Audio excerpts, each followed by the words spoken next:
Now I'll be moving on to thinking skills. So thinking skills has three main types of questions in two subsections. I'll just turn on my camera once again. So there's three main types of questions in two subsections. The two subsections are critical thinking and problem solving. So firstly, we have critical thinking, verbal reasoning. So these are your more English logic-based questions and analyzing arguments and situations. These are the questions that students seem to most struggle with just because it's a very complex way of thinking, and you can't rely on mathematical skills or problem solving skills exactly to be able to solve these. So I'm just going to flick to the next slide quite quickly. So there are three main question genres in critical thinking. Firstly, strengthen the argument. Which statement strengthens the argument? And alternatively, which one weakens the argument? So these are very common question types. And the third is evaluating reasoning. This one is a little bit more broad just because so many questions can fall under this genre, but it's other inferences and assumptions the texts are making correct or incorrect. The selective or OC exam might give you two people who are speaking, and they might ask, are these people's assumptions or conclusions correct? And you have to say yes, no, or maybe they're both correct, both incorrect. So yeah, and you also need to evaluate your own assumptions as you're solving the questions. Are your assumptions correct and incorrect? I'll just flip back to the previous slide. So the second main question type is problem solving. So you're looking at logical and spatial reasoning. So obviously spatial reasoning has to do with often geometry, being able to visualize shapes and nets and 3D shapes. Syllogisms also kind of fall under critical thinking, but it's a form of logical reasoning where you're given some statements and you're asked to draw a conclusion. This is a very common question type, and it requires knowledge of logical fallacies as well. We at Brainbuds, we think your knowledge of logical fallacies can really enhance. Thirdly is problem solving, which is mathematical reasoning. So this is just mainly using your numerical skills and mathematical skills. So the key features of thinking skills are firstly time, nonlinear difficulty, and diverse skills. So time, you only have 1 minute per question. This is for selective exam. I must clarify that. 40 minutes for 40 questions. And it's a nonlinear difficulty, which means it doesn't get progressively harder. It can get hard right at the beginning and easy towards the end. It's very random, I would say.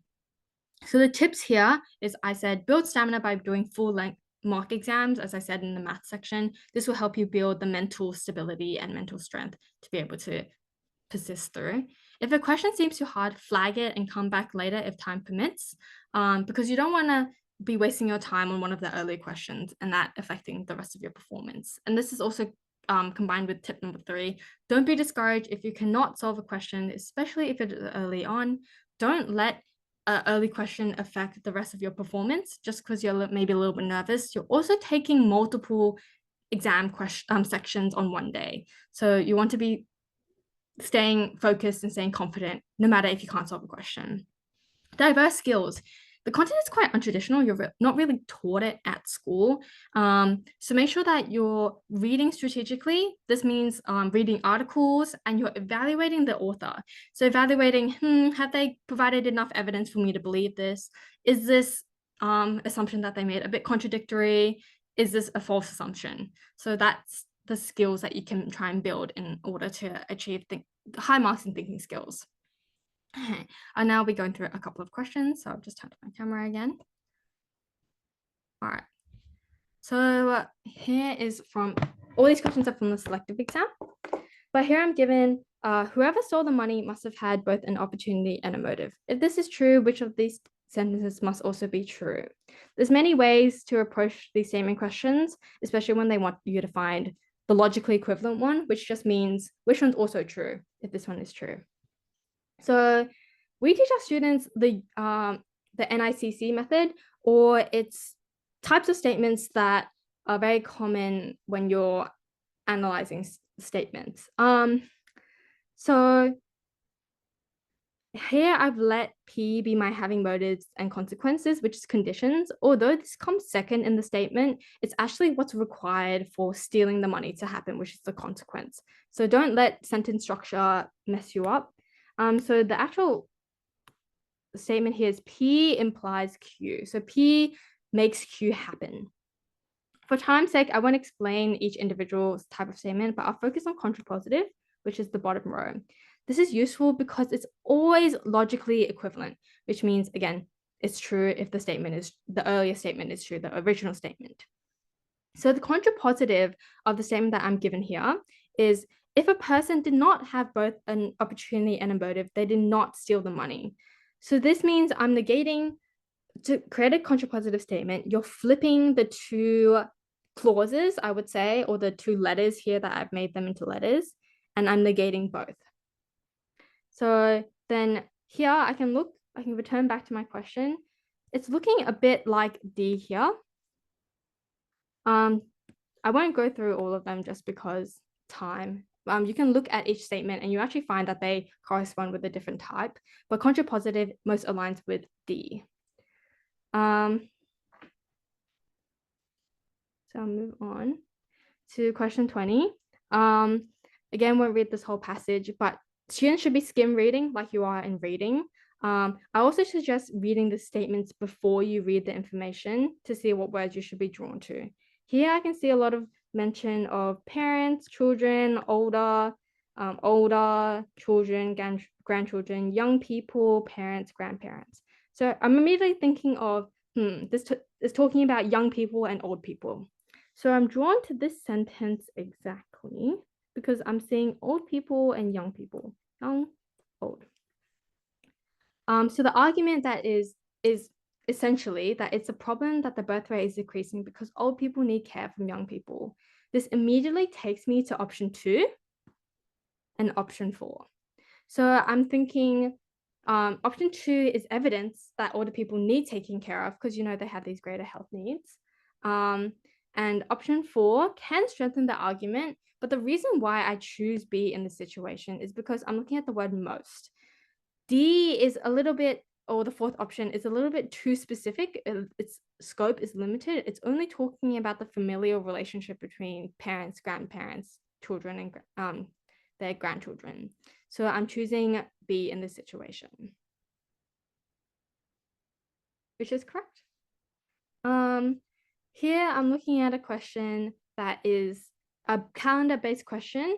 After we've analyzed the selective exams, there's a lot of potential that can be drawn from these calendar-based questions. But my main tip is to please always draw out a calendar diagram when you're answering this question. You're less likely to make mistakes. So without even reading the question, I'm drawing out my calendar.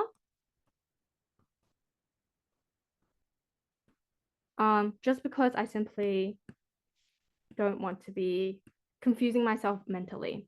So a band is performing the local part. Yeah. The first performance will be on the Saturday, the 1st of August, and final performance will be on the 31st of August. So here I'm knowing that it's August. August has 31 days. So let me try and draw out this. So I know the first occurs on a Saturday, which is why I'm drawing my 1 here. And then I'm just going to go by weeks. So here I go 8, 15, because I'm adding 7 for each week, 22, 29, and then I'll finish up to 31 just because it's our end. There will be 2 performances on every Monday and every Tuesday, no performances on the 22nd and 23rd. So I know these 2 dates are important. I should probably draw them out. The reason why I'm not drawing out every single number is because it's a waste of time. And 1 performance on each of the other days. So these have none. So we have 31 performances in total if we exclude the double and no performance because it's 31 days. 31 performances. Double performances, how many Monday and Tuesdays do we have? Including our 31, it's 9. So we have 9 doubles, which means we plus 9 here because we have 9 extra. And the number of performances that are excluded is 2. 2 excluded.